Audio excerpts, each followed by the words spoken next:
नमस्कार दोस्तों आज की इस वीडियो में अपन बात करने वाले हैं कि पे मैनेजर पे आपके जो सैलरी बिल है उस सैलरी बिल पे अगर आपने एब्सेंटी स्टेटमेंट अपलोड नहीं किया होगा तो आपके एब्सेंटी स्टेटमेंट का ऑब्जेक्शन आ रहा होगा। इसी के संबंध में आज की इस वीडियो में बात करने वाले हैं। दोस्तों सबसे पहले तो अगर आपके सैलरी बिल सिस्टम द्वारा ऑटो प्रोसेस हो चुका है, ऑटो प्रोसेस होने के बाद आप बिल प्रोसेसिंग, सैलरी प्रिपरेशन और सैलरी बिल कंफर्मेशन में जाके चेक करेंगे कि आपका बिल ऑटो प्रोसेस हुआ है या नहीं। अगर आपका बिल ऑटो प्रोसेस हो चुका है तो आपको ध्यान रखना है कि आपके सैलरी बिलों में अब आपको एब्सेंटी स्टेटमेंट अपलोड करना जरूरी है। अगर आप एब्सेंटी स्टेटमेंट अपलोड नहीं करेंगे तो आपके एब्सेंटी स्टेटमेंट का ऑब्जेक्शन आ सकता है। तो आप देख रहे हैं सैलरी बिल कंफर्मेशन में आप अपना जो बिल है उसकी रिपोर्ट चेक करेंगे साइन की हुई। अगर आपका बिल सही बना है आप यहाँ पे ऑथराइजेशन में जाके यहाँ पे आप डॉक्यूमेंट अपलोड पे क्लिक करके यहाँ पे अपना एब्सेंटी स्टेटमेंट अपलोड कर देंगे अगर आपका बिल प्रोसेस हो चुका है। अब अपन बात करते हैं कि आपका बिल ट्रेजरी में फॉरवर्ड हो चुका है और आपने एब्सेंटी स्टेटमेंट अपलोड नहीं किया था और आपके एब्सेंटी स्टेटमेंट का ऑब्जेक्शन आया है। तो अब आप अपना ऑब्जेक्शन क्लियर किस तरह करें, यानी कि एब्सेंटी स्टेटमेंट किस तरह अपलोड करें। अगर आपका बिल प्रोसेस हो चुका है और आपने यहाँ पे चेक कर लिया है तो आप डॉक्यूमेंट अपलोड में जाके यहाँ पे एब्सेंटी स्टेटमेंट अपलोड कर देंगे जो भी आपका डॉक्यूमेंट है। अगर आपका बिल ऑब्जेक्शन में ही आ चुका है तो इसके लिए आप ऑथराइजेशन में जाएंगे, यहाँ पे व्यू बिल स्टेटस पे क्लिक करेंगे, यहाँ पे देख रहे हैं अपना मंथ सेलेक्ट करेंगे, यहाँ पे आप ईयर सेलेक्ट करेंगे और यहाँ पे सैलरी सेलेक्ट कर लेंगे। तो आप यहाँ पे देख रहे हैं कि आप जैसे यहाँ पे ट्रेजरी फॉरवर्ड में जो डिटेल वाला ऑप्शन है इस पे आप कर्सर को लेके जाते हैं तो यहाँ पे देख रहे हैं आपको इस तरह का ऑब्जेक्शन मिल सकता है, ऑब्जेक्शन एब्सेंटी स्टेटमेंट रिक्वायर्ड। यानी कि अब आपको जो आपका सैलरी बिल है सभी सैलरी बिलों में आपको एब्सेंटी स्टेटमेंट है, देख रहे हैं इस तरह का एब्सेंटी स्टेटमेंट अनुपस्थिति विवरण पत्रक आपको अपलोड करना है। जो आपका ये स्टेटमेंट है इस स्टेटमेंट में आपके जो भी कॉलम है उनकी आपको पूर्ति कर लेनी है। अगर आपके जो एब्सेंटी स्टेटमेंट में कोई कर्मचारी एब्सेंट नहीं रहता है तो आप इसमें नील लिख के और यहाँ पे देख रहे हैं नीचे जो आपके आरएन वितरण अधिकारी है उसके आपको साइन करवाने हैं और डीडीओ कोड की आपको यहाँ पे मोहर लगानी है, सील लगानी है और यहाँ पे आप डेट डाल देंगे। अगर आपके कोई कर्मचारी एब्सेंट नहीं है तो आप इसमें नील लिख देंगे। नील लिखने के साथ ही देख रहे हैं यहाँ पे आपको ऑफिस का नाम लिखना है कि कौन सा आपका ऑफिस है। अब आपको ये वाला जो एब्सेंटी स्टेटमेंट है यानी कि अनुपस्थिति विवरण पत्रक है ये आपको अपलोड करना है। अगर आप अपलोड नहीं करेंगे तो देख रहे हैं मेरे बिल यहाँ पे ऑब्जेक्शन में आ चुका है। अब आपको यहाँ पे सैलरी बिलों में जो एब्सेंटी स्टेटमेंट है ये वाला अपलोड करना जरूरी है। अगर अपलोड नहीं करेंगे तो आपके बिल ऑब्जेक्शन में आएगा, फिर आपको ऑब्जेक्शन की पूर्ति करनी पड़ेगी। तो आप देख रहे हैं मेरे यहाँ पे बिल है ऑब्जेक्शन में आ चुका है, एब्सेंटी स्टेटमेंट इज रिक्वायर्ड।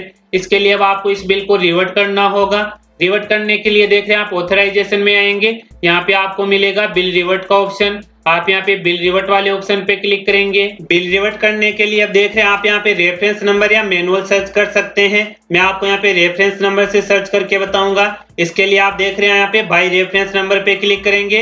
अब जो आपका बिल ऑब्जेक्शन में आया था उसके रेफरेंस नंबर आपको यहाँ पे डालने हैं। बिल के रेफरेंस नंबर डालने के बाद आप यहाँ पे गेट डिटेल्स पे क्लिक करेंगे। जैसे आप यहाँ पे गेट डिटेल्स पे क्लिक करते हैं तो देख रहे हैं यहाँ पे आपके बिल के रेफरेंस नंबर, आपका बिल का नेम, ग्रोस अमाउंट और नेट अमाउंट आ जाएगी और बजट डिटेल आ जाएगी। अब आपको इसे रिवर्ट करने के लिए नीचे रिवर्ट वाले ऑप्शन पे क्लिक करेंगे। जैसे ही रिवर्ट वाले ऑप्शन पे क्लिक करते हैं तो आप यहाँ पे ओके पे क्लिक करेंगे। जैसे आप ओके पे क्लिक करते हैं तो देख रहे हैं बिल रिवर्टेड सक्सेसफुली, आपका बिल यहाँ पे रिवर्ट हो चुका है। आप यहाँ पे ओके पे क्लिक करेंगे। अब ओके पे क्लिक करने के बाद देख रहे हैं आपका जो ऑब्जेक्शन आया था यानी कि जो भी आपका ऑब्जेक्शन आया था उस ऑब्जेक्शन की आपको यहाँ पे पूर्ति करनी है। तो मेरे यहाँ पे जो एब्सेंटी स्टेटमेंट था मैंने अपलोड नहीं किया था, ये वाला आपको यहाँ पे सील और साइन करवा के और उसकी पूर्ति करके आपको अपलोड करनी है। आपको स्कैन कर लेना है। इसके बाद आपको अपलोड करने के लिए देख रहे हैं यहाँ पे ऑथराइजेशन में जाना है, यानी कि आपको ऑब्जेक्शन क्लियर करना है। अब ऑब्जेक्शन क्लियर करने के लिए देख रहे हैं आपको यहाँ पे मिलेगा व्यू बिल ऑब्जेक्शन स्टेटस। आप यहाँ पे व्यू बिल ऑब्जेक्शन स्टेटस पे क्लिक करेंगे। इस पे क्लिक करने के बाद यहाँ से आप देख रहे हैं मंथ सेलेक्ट करेंगे, यहाँ से ईयर सेलेक्ट करेंगे और यहाँ पे देख रहे हैं सैलरी सेलेक्ट करेंगे।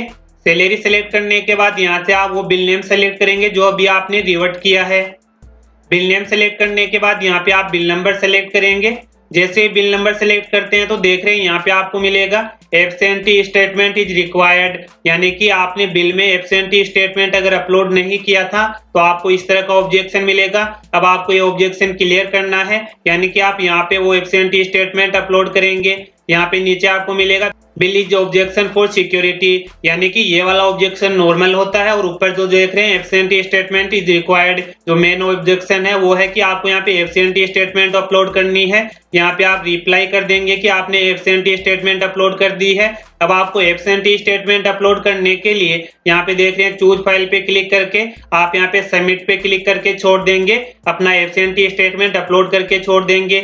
जैसे आप यहाँ पे एब्सेंटी स्टेटमेंट अपलोड कर देंगे उसके बाद सिस्टम द्वारा जैसे ही आपका बिल डीडीओ फॉरवर्ड और ट्रेजरी फॉरवर्ड हो जाएगा, तो ट्रेजरी फॉरवर्ड होने के बाद आपका बिल पास हो जाएगा।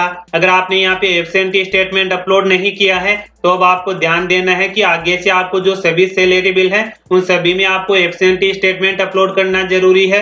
अगर आप एब्सेंटी स्टेटमेंट अपलोड नहीं करेंगे तो आपके बिल पे ऑब्जेक्शन आ सकता है, जो मैंने आपको यहाँ पे दिखा दिया है। अगर आपके बिल प्रोसेस हो चुके हैं तो आप पहले भी अपलोड कर सकते हैं, लेकिन आपका बिल ऑब्जेक्शन में आता है तो ऑब्जेक्शन में आने के बाद आप देख रहे हैं ऑथराइजेशन में जाके यहाँ पे बिल को रिवर्ट करेंगे। रिवर्ट करने के बाद यहाँ पे मिलेगा व्यू बिल ऑब्जेक्शन स्टेटस, इस पे जाके आप यहाँ पे अपना ऑब्जेक्शन क्लियर कर देंगे। तो दोस्तों अब आपको एब्सेंटी स्टेटमेंट अपलोड करना जरूरी है, कंप्लीट प्रोसेस मैंने आपको बता दी है। तो दोस्तों यही अपडेट थी आज के इस वीडियो में। अगर फिर भी आपके कोई समस्या हो तो आप कमेंट बॉक्स में कमेंट जरूर करें। फिर मिलते हैं नई वीडियो के साथ, तब तक के लिए जय हिंद जय भारत।